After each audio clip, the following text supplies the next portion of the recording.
નમસ્કાર મિત્રો, D farmer ચેનલમાં તમારું સ્વાગત છે। દેશ, દુનિયા અને ગુજરાતના તાજા, મોટા અને સૌથી મહત્વપૂર્ણ સમાચાર જાણીએ તે પહેલા ચેનલમાં નવા હોય તો ચેનલને જરૂરથી સબસ્ક્રાઇબ કરી અને વિડીયોને લાઇક કરી દેજો। ઓસ્ટ્રેલિયાની કેટલીક યુનિવર્સિટીઓએ સહભારતીય રાજ્યોમાંથી વિદ્યાર્થીઓને સ્વીકારવા પર પ્રતિબંધ મૂક્યો। ગુજરાતમાં કોંગ્રેસને મજબૂત કરવા પક્ષનો મોટો નિર્ણય, દિગ્ગજ નેતાઓને સોંપાઈ મોટી જવાબદારી। આગામી 4 દિવસમાં ભારે વીજળીના કડાકા ભડાકા સાથે તૂટી પડશે વરસાદ, હવામાન વિભાગે જાહેર કર્યું એલર્ટ। અખિલેશ યાદવે કહ્યું, યુપી વિધાનસભા ચૂંટણી 2027માં કોંગ્રેસ સપા કરશે ગઠબંધન। રાહુલ ગાંધીની નાગરિકતા મામલે હાઈકોર્ટ કડક, કેન્દ્રને 10 દિવસમાં સ્પષ્ટ જવાબ આપવાની આપી સૂચના। બ્રાન્ડેડ કંપનીના શેમ્પૂ વાપરતા પહેલા સાવધાન, સુરતમાંથી 16,36,000નો ડુપ્લિકેટ જથ્થો ઝડપાયો।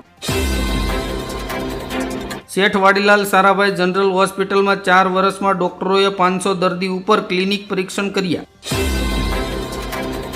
તમિલનાડુના મુખ્યપ્રધાન એમ.કે. સ્ટાલિને કહ્યું, માત્ર અમિત શાહ જ નહીં, કોઈ પણ શાહ તમિલનાડુ પર શાસન નહીં કરી શકે।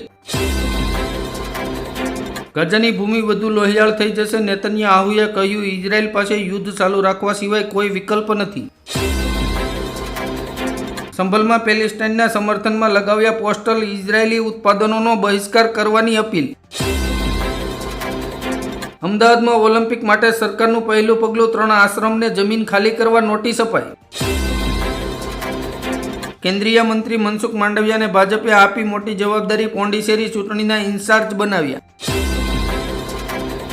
નરેન્દ્ર મોદી અને નીતિશની જોડી માત્ર ખુરશી માટે છે, બિહારના વિકાસ માટે નહીં, મલ્લિકાર્જુન ખડગે। નિશિકાંત દુબેના નિવેદન પર અખિલેશ યાદવે કહ્યું, ભાજપના 400 સાંસદો જીત્યા હોત તો તલવારો અને રાઇફલો રસ્તા ઉપર ફરતી હોત। બીએસપી પશ્ચિમ અને દક્ષિણ ભારતમાં પોતાના સંગઠનનો વિસ્તાર કરવાની તૈયારીમાં, દિલ્હી બેઠકમાં માયાવતીએ મહત્વપૂર્ણ માર્ગદર્શિકા આપી। મલ્લિકાર્જુન ખડગેએ કહ્યું, કોંગ્રેસના નેતાઓને ખોટા કેસમાં ફસાવવાનો પ્રયાસ કરી રહી છે ભાજપ। કેનેડામાં ખાલિસ્તાનીઓએ ગુરુદ્વારામાં કરી તોડફોડ, દિવાલો પર લખ્યું, ખાલિસ્તાની જિંદાબાદ। મમતા બેનર્જી આ બધું કરાવી રહી છે, મુર્શિદાબાદ હિંસા પર ગુસ્સે ભરાયા દિલીપ ઘોષ। અમે હિન્દી લાદવાના વિરોધમાં છીએ, મહારાષ્ટ્રમાં ભાષા વિવાદ પર પૂર્વ મુખ્યમંત્રી ઉદ્ધવ ઠાકરેએ કહ્યું। ચિરાગ પાસવાને કહ્યું, મારા માટે સાંસદ બનવા કરતાં ધારાસભ્યની ભૂમિકા વધુ મહત્વપૂર્ણ હશે। સુરતમાં ગરમીના પ્રકોપથી બચવા બપોરે 1 થી 3:30 સુધી ટ્રાફિક સિગ્નલ બંધ રહેશે। મોદી સરકારની મોટી ભેટ, ઘર બનાવવા માટે 3% ઓછા વ્યાજે લોન આપશે। વેપાર ઉદ્યોગને મોટી રાહત, હવે માત્ર 7 દિવસમાં જીએસટી રજીસ્ટ્રેશન મળી જશે। બેંક નોમિનેશનના નિયમોમાં મોટો ફેરફાર, હવે ખાતાધારક 1ના બદલે 4 નોમિનેશન ઉમેરી શકશે। રાજ ઠાકરેએ કહ્યું, મહારાષ્ટ્રના તમામ રાજકીય પક્ષોના મરાઠી લોકોએ ભેગા થઈને એક નવો પક્ષ શરૂ કરવો જોઈએ। અજમેર દરગાહ વિવાદમાં હિન્દુ પક્ષને ઝટકો, કેન્દ્ર સરકારે કેસ રદ કરવાની ભલામણ કરી। ચીનનો અમેરિકા પર જવાબી હુમલો, એલએનજીની ખરીદીમાં અમેરિકાને પડતું મૂક્યું।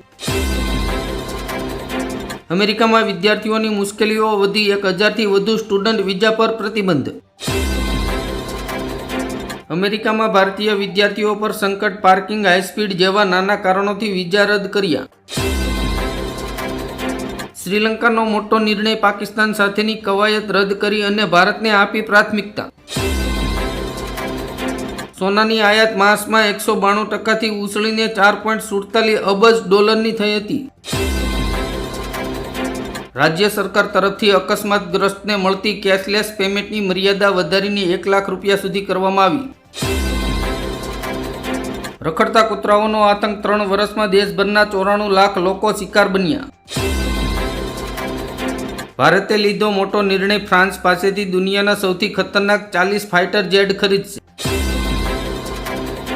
બંગાળમાં રાષ્ટ્રપતિ શાસન લાદો, મિથુન ચક્રવર્તીએ મમતા બેનર્જી સામે મોરચો ખોલ્યો। હેમંત સોરેન સરકારની મોટી જાહેરાત, ઝારખંડમાં સરકારી કર્મચારીઓને ₹1 કરોડ વીમો મળશે। બિહારમાં તેજસ્વી યાદવ મુખ્યમંત્રીના ચહેરા તરીકે 36% લોકોની પહેલી પસંદ છે. દિલ્હી એનસીઆરમાં ધોધમાર વરસાદ, આગામી સપ્તાહમાં 20 રાજ્યોમાં વાવાઝોડા સાથે માવઠાની આગાહી. ભાજપના ભ્રષ્ટાચારને ખુલ્લો પાડવા કોંગ્રેસનું રથ અભિયાન. મુંબઈમાં મોહમ્મદ અલી જીણાની 1500 કરોડની હવેલીને ડિપ્લોમેટિક એન્ક્લેવ બનાવશે. સોનાની જંગી ખરીદીને પગલે આરબીઆઈ પાસે હવે $97 અબજ 879 ટન સોનું ઉપલબ્ધ. કરોડો મોબાઈલ યુઝરોને લાગશે મોટો ઝટકો, રિચાર્જ પ્લાનની કિંમતમાં 10 થી 20% વધારો. મોદી સરકાર દ્વારા મોટો ફેરફાર, દર મહિને 28મી તારીખે આઈઆઈપી ડેટા જાહેર થશે. ઋષિકેશ, બદ્રીનાથ અને કેદારનાથને રેલવે લાઇનથી જોડતી ઐતિહાસિક 126 કિલોમીટરની લાંબી ટનલનું કામ પૂર્ણ. નવા શૈક્ષણિક વર્ષથી સરકારી સ્કૂલોમાં પહેલાથી 5મા ધોરણ સુધી હિન્દી ફરજિયાત. આઈએમડીએ જાહેર કર્યું એલર્ટ, ગુજરાતના 8 જિલ્લામાં પવન સાથે વરસાદની શક્યતા. વક કાયદા પર ભાજપનું જનજાગૃતિ અભિયાન, કાયદાનું સત્ય લઘુમતીઓ સુધી પહોંચશે. હવે ગિફ્ટ સિટીમાં મુલાકાતીઓ અને કર્મચારીઓ માટે પણ શરાબ પીવાની છૂટ. વરિષ્ઠ નાગરિકો માટે સ્વાસ્થ્ય વીમા પ્રીમિયમમાં વાર્ષિક 10% વધારાની મર્યાદા લાગુ થશે. ટીએમસી સાંસદે લગાવ્યો મોટો આરોપ, બંગાળમાં હિંસા પાછળ અમિત શાહનો હાથ.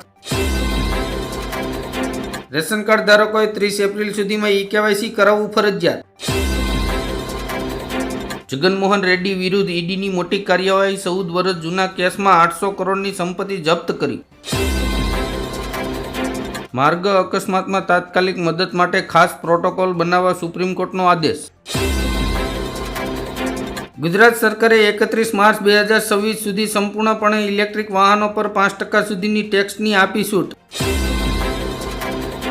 શક્તિસિંહ ગોહિલે કહ્યું, ગુજરાતમાં આમ આદમી પાર્ટી સાથે કોંગ્રેસ ગઠબંધન નહીં કરે. બિહાર ચૂંટણી પહેલા સીએમનું મોટું પગલું, નીતિશ કુમારે મહિલા સંવાદ કાર્યક્રમ શરૂ કર્યો.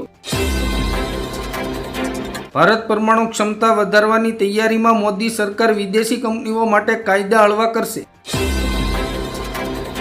યુપી, બિહાર સહિત અનેક રાજ્યોમાં વાવાઝોડાની ચેતવણી, 70 કિલોમીટર પ્રતિ કલાકની ઝડપે પવન ફૂંકાશે. કેશલેસ સારવાર માટે વધુ રાહ નહીં જોવી પડે, માત્ર 1 જ કલાકમાં મળી જશે મંજૂરી. અલ્હાબાદ હાઈકોર્ટનો મોટો નિર્ણય, માતા પિતાની મરજી વિના લગ્ન કરનારાઓને નહીં મળે સુરક્ષા. ઈ ગ્રામ સેવા મારફતે હવે ગ્રામ પંચાયતો 20 રૂપિયાની ફી સાથે 14 જેટલા પ્રમાણપત્રો જારી કરી શકશે. વક કાયદા પર સુપ્રીમ કોર્ટે કેન્દ્ર સરકારને 7 દિવસનો સમય આપ્યો, વધુ સુનાવણી 5 મેના રોજ હાથ ધરાશે.